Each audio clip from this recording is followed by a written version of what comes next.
par rapport à la délivrance des passeports biométriques en France, est-ce que c'est permanent ou bien c'est ponctuel? C'est permanent, je dois suivre. Le personnel ici a été formé. Il en sera ainsi dans toutes les ambassades. Les Guinéens n'auront plus besoin d'aller à... Ansoumana Hussein, bonjour. Bonjour. Bonjour. D'où vient votre nom d'entreprise A2A Expertise? Qu'est-ce que ça signifie? Bonjour tout, bonjour amis. Bonjour. Merci pour l'opportunité. Donc c'est vrai que la société se nomme A2A Expertise. Donc le A2A c'est parce que nous sommes les deux cofondateurs, enfin deux parce que nous sommes deux cofondateurs.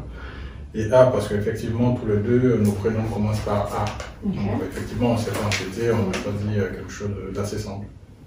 Et quel est votre secteur d'activité aujourd'hui? Les nouvelles technologies essentiellement. Donc nous concevons toutes sortes de logiciels et aussi nous les commercialisons. Donc nous avons commencé par concevoir une application qui s'appelle Kaidi, qui est une application qui vise à dématérialiser tout ce qui est procédure administrative au sein des administrations publiques, comme les ambassades, les mairies.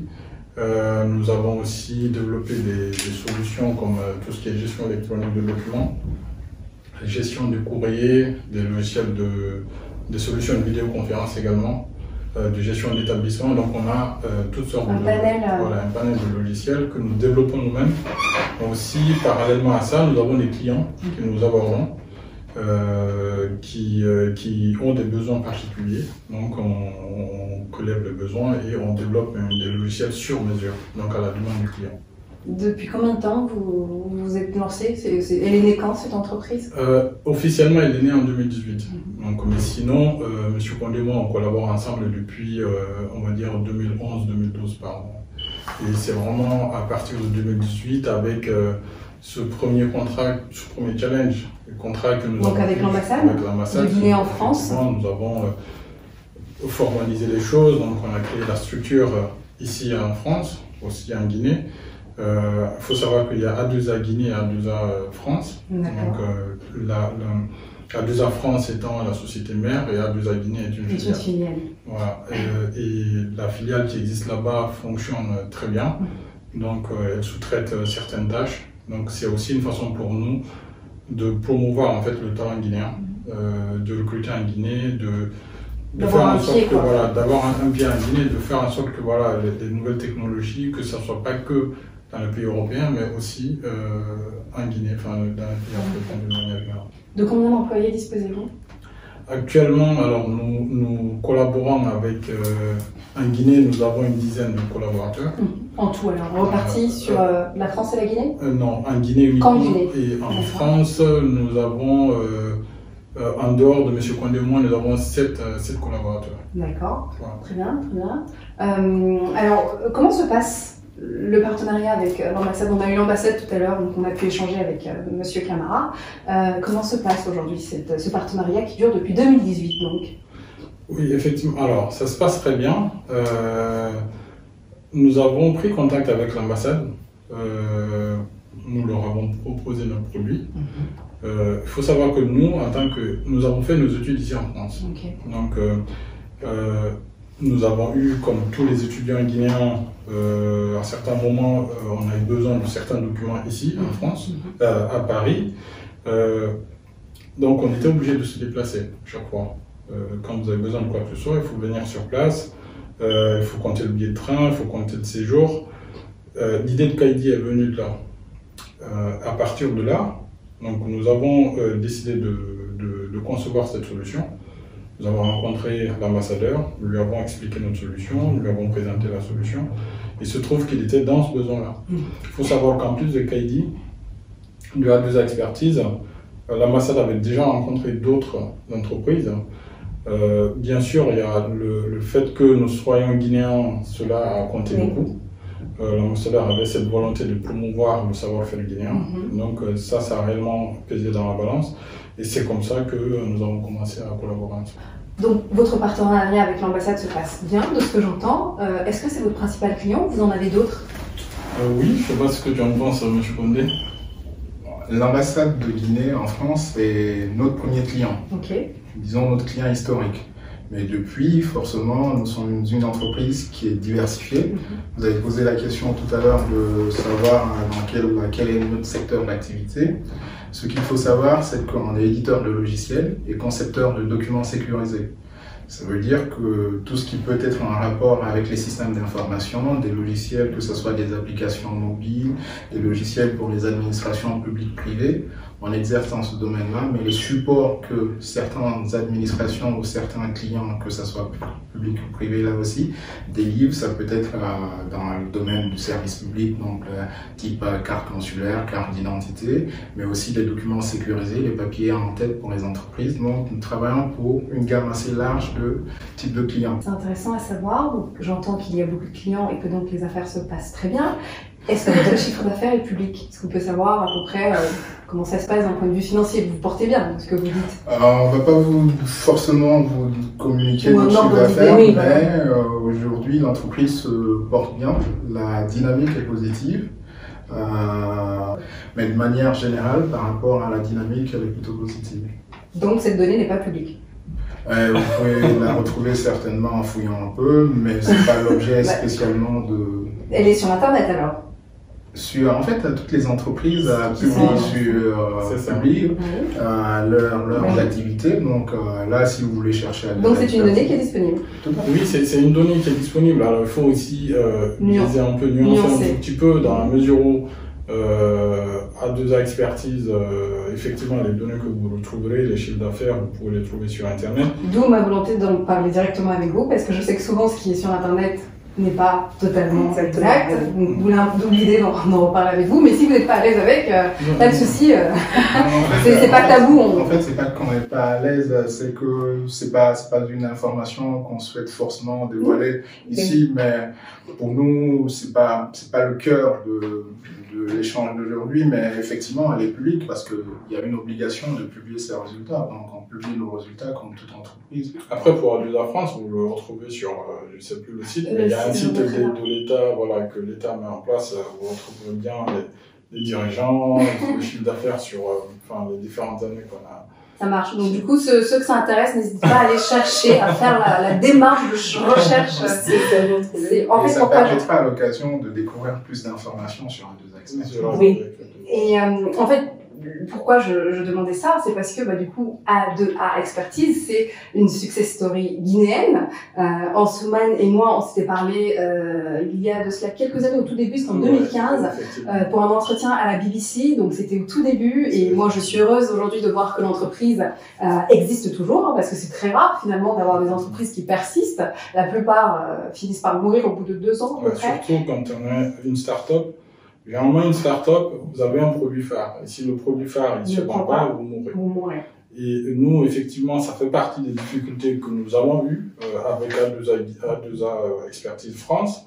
La difficulté principale, elle est aussi sur le terrain guinéen, c'est que il y a de la compétition, il y a une vraie compétition, mais il y a de la compétition entre... Saine. Est-ce qu'elle est saine, cette compétition? Oui, elle est saine. Elle est saine. Oui, on peut dire qu'elle est saine.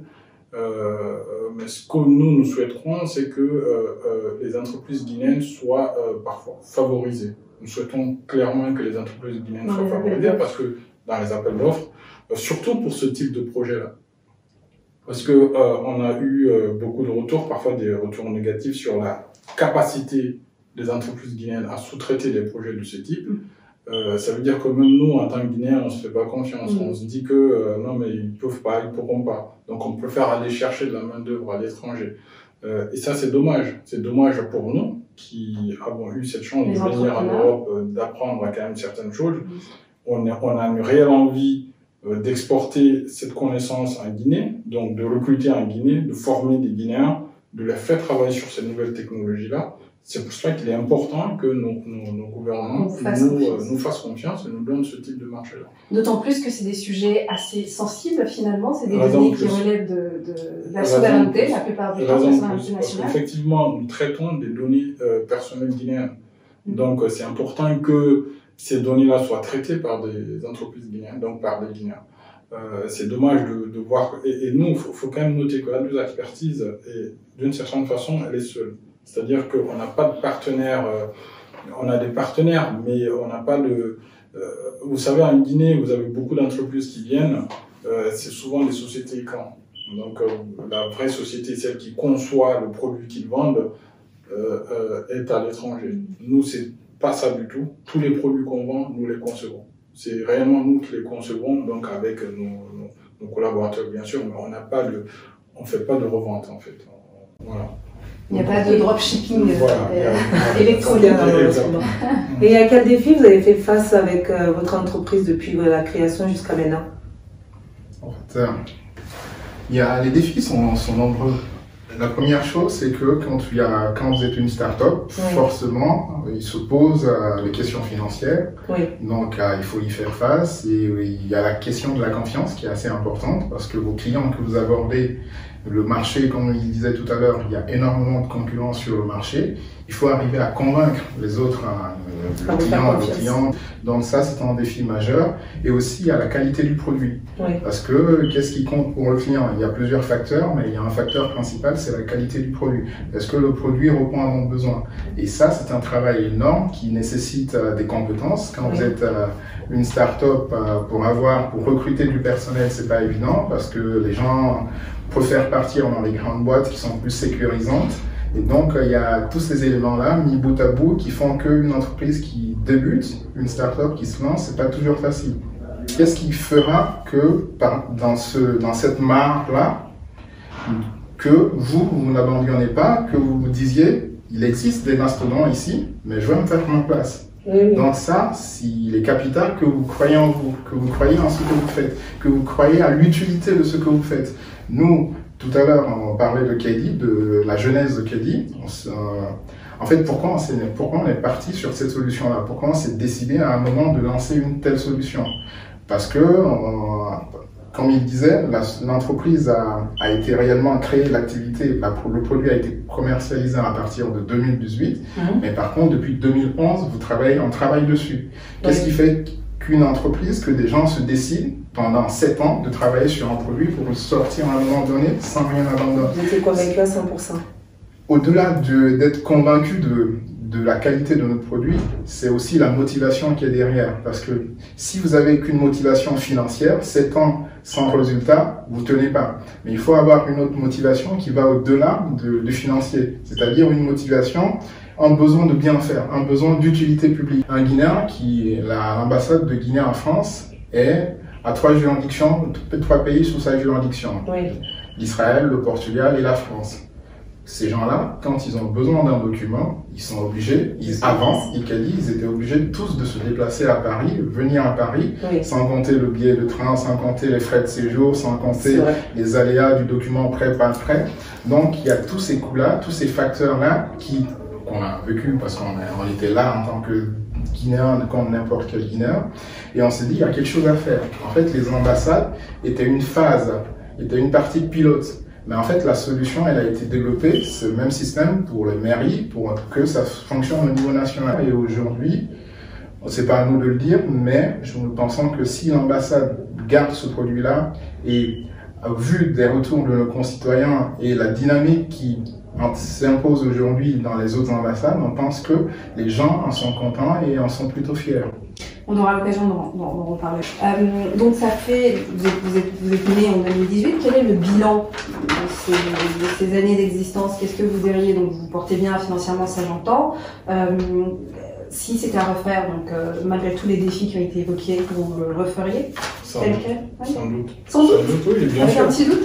Non, sans aucun doute, sans aucun doute, parce que, comme il l'a dit, M. Condé, nous croyons en ce que nous faisons. Donc, il a évoqué toutes les envies qui nous ont poussé à mettre en place un produit comme ça. Donc, oui, nous le referions si c'était à refaire. Donc, le bilan, après financièrement parlant, on est une entreprise avant tout. Donc, toutes les entreprises veulent forcément multiplier leur chiffre d'affaires. Donc, c'est notre objectif. On avait un résultat X l'année dernière, on veut avoir X plus 10 cette année, ainsi de suite, ainsi de suite. Ça, c'est normal. Donc, on ne peut pas dire qu'on est satisfait du niveau actuel. Donc, nous, on est en pleine expansion, on veut continuer à grossir. Donc, ça, c'est un de nos objectifs. Bien sûr, après, les produits que nous commercialisons, Aujourd'hui en Guinée, on a des équivalents, donc la vidéoconférence. Vous regardez les conseils de ministres qui se passent avec Microsoft ou d'autres produits. Donc nous, notre objectif, même si Microsoft et autres, c'est des mastodontes, Iris, c'est des mastodontes, on est d'accord, mais on n'a pas peur, on a conçu le nôtre, on pense que tôt ou tard, ça va venir. Peut-être pas maintenant, mais on va continuer à pousser jusqu'à ce que nos produits faits par les Guinéens soient utilisés complètement par nos gouvernants. Et on va promouvoir... Et c'est ce qu'on souhaite. On souhaite qu'ils nous fassent confiance, comme l'a fait monsieur l'ambassadeur Amara Kamara, et d'autres aussi, je pense, sont sur cette voie, mais on attend que ça se concrétise parce qu'il y a la parole, il y a aussi les actes. Et si je comprends bien, il y a donc un projet d'extension alors? Bien sûr. Bien sûr. Nous essayons, nous sommes entrés en contact avec le ministère des Affaires étrangères, qui est le ministère de tutelle de toutes les ambassades. Donc notre objectif principal, c'est d'étendre cette solution à toutes les ambassades. M. Condé l'a dit tout à l'heure, notre solution elle a été pensée pour être déployée sur le domaine national. C'est-à-dire qu'aujourd'hui, ICAIDI tel qu'il est déployé, c'est quoi son objectif? Vous êtes guinéen. Quel que soit l'endroit où vous vivez, vous êtes à Singapour, au Mali, au Burkina, quel que soit l'endroit où vous vivez, que vous puissiez avoir une seule adresse pour faire votre démarche administrative. Une seule adresse, un seul portail pour vos démarches. Et quant à l'administration, un seul portail, une seule base de données de partage de dossiers. Vous voyez? Donc, on simplifie les démarches pour les citoyens, qu'il n'aient plus à se poser la question, peu importe le document que vous voulez, que vous ayez un seul portail, que vous n'ayez pas à vous demander, dois-je me rendre au tribunal, dois-je me rendre à l'ambassade, dois-je me rendre ici ou là, que vous ayez un portail, que tout soit centralisé. Voilà, que tout soit centralisé. Et ça permet aussi à l'administration, à travers les différentes administrations, donc du coup d'avoir une même base de travail, de pouvoir nous étions, je ne vais pas dire le nom, mais nous étions dans l'une des ambassades il n'y a pas si longtemps, qui nous disait que, oui, une ambassade guinéenne, qui nous expliquait qu'ils avaient refusé le visa à une personne parce qu'elle était louche. La personne a dit vaillamment que voilà, c'est pas grave, j'irai à l'autre ambassade, une autre ambassade guinéenne pour demander le visa, et je suis quasi convaincu que j'aurai mon visa. Et justement, c'est à ça que sert CAIDI. CAIDI, elle existe déjà, elle fonctionne aujourd'hui à Paris, mais c'est justement contre ce genre de choses qu'on lutte. Créer un genre de réseau. Voilà, parce que ce monsieur-là, il aurait fait sa demande via CAIDI, on l'aurait su. Il serait fiché. Peu importe où il partira, ça se saurait. Vous voyez un peu? Donc c'est quand même cet objectif-là qu'on a essayé, qu'on a atteint. Hein. J'aime pas le mot essayer parce que on l'a atteint avec CAIDI. Et on essaie, on se bat aujourd'hui pour que les mairies qui sont en Guinée, que les autres ambassades souscrivent, qui puissent adhérer à ce projet-là. Lorsque j'ai dit aux gens que je venais vous voir rencontrer CAIDI, la première chose qu'on m'a dite, c'était que il y avait un problème de délai. Alors, on en parle. Donc, soit, voilà, vous allez me dire, non, mais c'est pas de ma faute, c'est pas faute de l'administration. Mais les gens ont vraiment envie de savoir qu'est-ce qui fait que lorsqu'on dépose une procédure sur CAIDI et qu'il y a marqué qu'on aura le document dans 2 jours, si je ne m'abuse, dans 3 jours, pardon, que ça dure 2 mois. Où est-ce que ça bloque? Et si c'est pas à votre niveau, est-ce qu'il ne serait pas plus honnête d'avoir une démarche plus sincère en disant clairement si ça va durer 3 mois, ça durera 3 mois. Qu'est-ce qui explique ces délais-là? Sur ce point-là, il faut quand même être mesuré. Ça dure pas des mois. Ça dure quelques jours supplémentaires. Et de combien de jours? Non, mais parce que nous, avant d'arriver, on a fait je dis qu'il faut être modéré dans ça. Il n'y a pas de règle il y a certains qui l'ont en 3 jours, donc pour certains c'est respecté. Pas plus tard qu'hier, je peux vous montrer après la publication de quelqu'un qui était satisfait du travail, en tout cas du résultat des démarches. Donc, on ne dit pas qu'il n'y a pas de problème, c'est pas du tout ce que je dis en termes de délai, mais je dis qu'il faut aussi mesurer les différents propos. Initialement, c'était 3 jours qui ont été mis, 3 jours plus 2 jours de livraison, ce qui fait 5 jours. Donc, ces 5 jours-là, qu'est-ce qui se passe? Certes, vous l'avez bien mentionné, A2A Expertise, il faut savoir que nous, on met un système à disposition. On n'est pas responsable des délais de traitement. Mais, par contre, c'est quelque chose, nous, l'efficacité du produit et la satisfaction des clients, c'est quelque chose qui nous importe aussi. Ça fait que la connaissance de ce sujet-là, on l'a. Aujourd'hui, qu'est-ce qui se passe, par exemple, l'une des explications, en tout cas les plus importantes par rapport à ça, c'est que le passeport est venu, avec les demandes de passeport, l'enrôlement pour les passeports, les demandes ont flambé. Donc, les demandes ont été multipliées par 3-4 au niveau des cartes consulaires, parce que vous savez que c'est un document obligatoire. Donc, pour faire face à ça, l'ambassade de Guinée à Paris s'est organisée. Mais aujourd'hui, certes, c'est clair que c'est pas suffisant, et peut-être que l'ambassadeur vous l'a signalé ou l'a mentionné. En tout cas, il y a eu une organisation dans cette semaine, au courant de cette semaine, pour qu'ils puissent reprendre à ce flux d'augmentation, à cette augmentation de la demande. Donc, tout le monde est conscient, que ce soit l'ambassade, que ce soit nous, entreprises qui mettons en place le système, tout le monde est conscient de ce délai supplémentaire que vivent nos concitoyens. Et il faut quand même le dire, il y a des mesures qui sont prises pour pallier à cela. Aujourd'hui, c'est pas encore effectif, mais ça a été pris cette semaine pour que dans les prochains jours, dans les prochaines semaines, cela puisse se ressentir au niveau de nos concitoyens. J'entends qu'il y aura des mesures qui sont prises, voilà, je l'entends très bien. Mais cet état de fait ne remonte pas à là, parce que l'enrôlement pour le passeport, ça date d'il y a combien de temps? Ça a été lancé en avril? Ça fait très longtemps, oui. Non, mais là, pour les passeports, ça fait 2 mois à peu près. Donc, on était censé se voir, je pense, parce que tu m'as contacté en réaction à l'interview que j'ai eue avec l'ambassadeur. Et c'était, je pense, en mars. Donc en fait, voilà, c'est un ressenti que les gens ont. Là, j'entends qu'il y aura effectivement des actions palliatives. Je pense que tout le monde sera heureux de l'apprendre. Mais qu'est-ce qui justifiait, parce que ça ne remonte pas à lancement du passeport, ça remonte un peu plus loin. C'est pas l'issue à ce ressenti-là.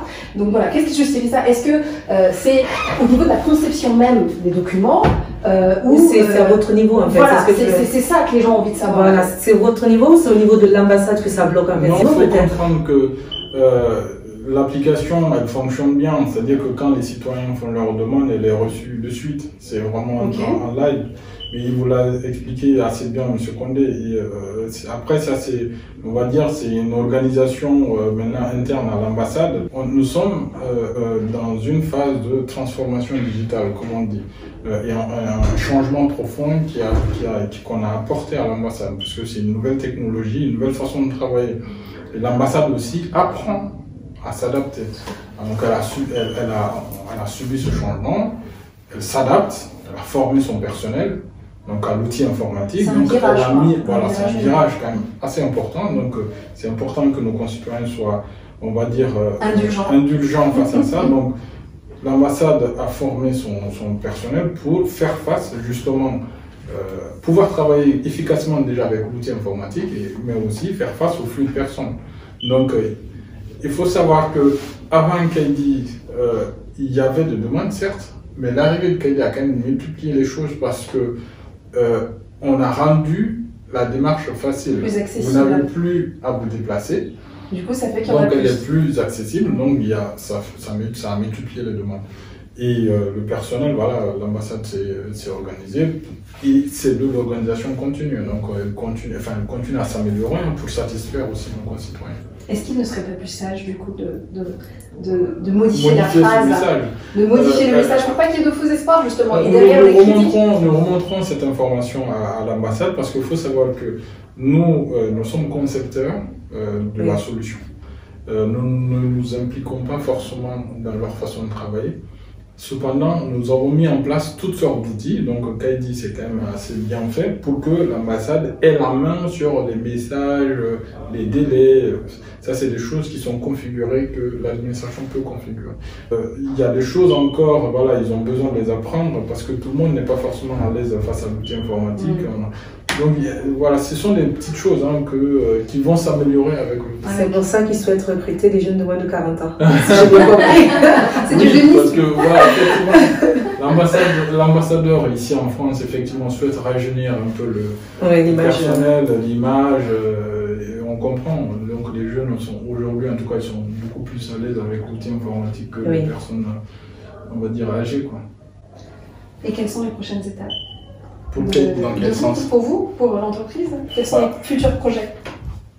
Les futurs projets, déjà, il y a l'extension. Donc, l'extension au niveau sur toutes les ambassades. Ça, c'est l'objectif immédiat. Ça a toujours été l'objectif de départ, mais c'est encore plus vrai maintenant. Et on travaille sur ça depuis un certain temps d'arrache-pied. Et même avec la distance, on travaille déjà avec pas mal d'ambassades qui sont intéressées aujourd'hui, en tout cas qui veulent aujourd'hui passer le pas. C'est quelque chose qui est en cours, tout n'est pas finalisé. Avec certains, on est beaucoup plus avancé que d'autres. Certainement, dans les jours, semaines à venir, vous entendrez que d'autres ambassades aussi ont commencé, ont déployé. On travaille avec d'autres institutions guinéennes. Et ça, c'est pour la partie guinéenne. En dehors de la partie guinéenne, je vous ai dit qu'on travaillait sur deux projets. En fait, d'ailleurs, demain, on a une livraison avec un client qui n'est pas du tout africain, donc pour une mise en prod. Et on travaille comme ça sur différents sujets qui suivent leur cours et qu'on espère vont aboutir assez rapidement. Moi, j'admire beaucoup votre success story, surtout c'est Made in Guinée, c'est encore mieux. Merci. Mais que direz-vous à un jeune, par exemple, là, qui vous regarde et qui a envie de se développer aussi, mais qui n'a pas les fonds, en fait? Comme l'a dit M. Condé, on a commencé à travailler ensemble depuis 2011. Oui. Et tout ce qu'on a fait à cette époque, c'était sur financement personnel. Ça veut dire que c'est nos épargnes qu'on a utilisées parce que nous avons fini, quand nous avons fini nos études, nous avons eu un petit moment pour travailler, donc pour pouvoir mettre de l'argent de côté. Et donc l'entrepreneuriat, c'est la première étape, hein, c'est la chose qui, c'est l'argent, donc il faut trouver des sous pour se financer, voilà. Et comme tout jeune entrepreneur, donc, nous avons dû aussi mettre la main dans le cambouis. Il faut savoir que M. Condé et moi, nous sommes informaticiens de formation, donc nous avons tous fait des études en informatique, donc initialement nous avons dû nous-mêmes mettre la main dedans pour développer l'essentiel des modules, par exemple de KID ou d'autres solutions. Vous n'êtes pas seulement des dirigeants, vous travaillez aussi. Voilà, nous avons mis la main dans le cambouis et aujourd'hui avec on se développe un peu, on arrive à collaborer avec d'autres personnes et forcément nos tâches se multiplient, donc on doit avoir plusieurs casquettes, faire d'autres choses. L'entrepreneuriat en Guinée, d'une manière générale, je trouve que les jeunes, je ressens cela, les jeunes sont sur une bonne tendance. Aujourd'hui, l'administration, on a conscience, je pense que tous les gens ont pris conscience que l'administration ne peut pas embaucher tout le monde. Mais surtout, on peut faire autre chose pour faire avancer son pays. Donc, on pense que l'entrepreneuriat, c'est une très bonne porte de sortie. Et avec ça, vous pouvez non seulement combler vos besoins personnels de votre famille, mais aussi aider votre pays à avancer. Moi, je ressens ça chez les jeunes, donc tout ce que je peux dire, c'est que voilà, ne lâchez pas. Donc, continuez sur cette tendance-là. Continuons sur cette tendance, parce que je m'inclus avec M. Condé, nous nous incluons. Et voilà, après, là où c'est réellement capital, il faut que nos gouvernements nous fassent confiance. Ça c'est, voilà, dans tous les domaines, surtout les nouvelles technologies, il est quasi primordial que nos gouvernements nous fassent confiance. Il faudrait que le gouvernement consomme guinéen, en fait. Exactement. Ils arrêtent de prendre pas seulement l'épargne. Moi, pas seulement l'épargne, les habits. Oui, la consommation voilà. Intellectuelle. Mais surtout sur le plan de la nouvelle technologie. Parce que la Guinée est un pays de consommation. Quasiment rien ne se conçoit en Guinée. Rien ne se conçoit en Guinée. Nous ne faisons que consommer. Et ça ne nous apporte rien. Dans la mesure où nous ne savons rien faire. Nous allons toujours dépendre de ceux qui le font. Vous voyez, on l'a vu en pleine pandémie, Covid-19, où il fallait vivre localement, finalement. Exactement. Ça a été très difficile pour les partout. Mais c'est aussi une façon, le fait de savoir tout faire, c'est une façon aussi d'être réellement souverain. Et donc, quand vous voyez des jeunes qui viennent, qui savent faire quelque chose, donc permettez-leur de le faire, même s'ils se trompent au début, c'est pas grave. Est-ce qu'il y a un contact, un numéro de téléphone pour faire des réclamations éventuellement, ou c'est, parce que moi je connais pas très bien KID, ou c'est directement à partir de la plateforme? Parce que moi j'ai eu juste un jeune avant de venir qui me disait qu'il avait été prélevé 2 fois pour une carte consulaire. Est-ce que dans ces cas-là, il y a un contact vers lequel on peut remonter pour se faire rembourser ou ainsi de suite, constater qu'il y a une erreur? En fait, il faut déjà le point qui est important d'éclaircir, de rappeler, on l'a déjà mentionné, c'est que A2A Expertise est prestataire de solutions pour des clients. Nos clients, c'est les entreprises. Nos clients directs, c'est pas les particuliers. Oui. Donc, nous, nos clients nous remontent, même si, il faut le dire, on est à l'écoute des clients finaux, mais nos clients directs, c'est les administrations publiques et privées. Là, par exemple, donc, voilà. De ce point de vue-là, en fait, nous ne sommes pas les premiers interlocuteurs des citoyens directement. Quand le citoyen s'inscrit, automatiquement, il reçoit dans son mail, qu'il reçoit le récapitulatif, il a directement toutes les informations de contact de cette ambassade-là, de cette administration-là. Donc, les informations de contact, numéro de téléphone. Donc, dans ce cas précis, en cas de problème, il faut se rapprocher de l'ambassade. Exactement. En fait, c'est lui, en fait, comme il disait tout à l'heure, on n'a pas à s'insérer directement dans le fonctionnement de l'ambassade. Nous, on met des solutions, des outils à sa disposition pour qu'il puisse satisfaire, en tout cas répondre aux demandes de ses concitoyens. Parce que nous, on ne peut pas répondre au nom de l'ambassade. Celui qui délivre, en fait, celui qui justement, c'est pour cela que c'est important. C'est la même structure. C'est pour cela que c'est important de faire ce distinguo-là. Je donne un exemple tout bête. Quand vous prenez, pour ceux qui habitent en France, quand vous prenez le métro tous les jours, oui. Vous avez votre métro RATP qui est en retard. Vous savez qui conçoit les métros là? C'est pas la RATP. La RATP conçoit rien. C'est la SNCF conçoit rien. C'est Alstom qui conçoit. Qui va s'adresser à Alstom pour dire le métro était tel jour en retard? Vous vous adressez à la RATP. Quand la RATP doit vous rembourser, c'est la RATP qui vous rembourse. Quand vous prenez un avion et que votre avion est en retard, vous vous adressez à Air France. Si c'est Air France, vous vous adressez pas à Airbus. Airbus conçoit l'avion et le met à disposition d'Air France. Donc, c'est la même démarche. Nous sommes une entreprise qui fournissons des services à nos clients qui sont des organisations publiques ou privées. Ces organisations-là ont des clients finaux qui sont les citoyens ou les utilisateurs au quotidien de leurs solutions. Donc, nous, bien sûr, quand Alstom, quand les citoyens remontent des problèmes de train, d'ouverture de porte, bien sûr que la SNCF le remonte à Alstom pour dire là, peut-être qu'il y a des problèmes, il faut le revoir. Là, nous travaillons pour l'amélioration continue du système. Donc, pour toute information, pour n'importe quoi, que ce soit des problèmes au niveau des prélèvements ou au niveau du délai, ils doivent directement s'adresser à l'ambassade, puisque c'est l'ambassade qui est votre client. L'administration publique privée ou privée a cette prérogative-là. Donc, pour ceux qui nous regardent, c'est à l'ambassade qu'il faut s'adresser directement pour tout problème ou toute question. En tout cas, merci beaucoup, Ansoumane Aluseni. C'était un très bon moment. On a appris beaucoup de choses. Énormément. Merci Annie, merci Guillaume et tout. On se dit à très bientôt. Et si vous avez des messages, n'hésitez pas. Et on se dit à très bientôt donc pour un nouvel épisode. Merci.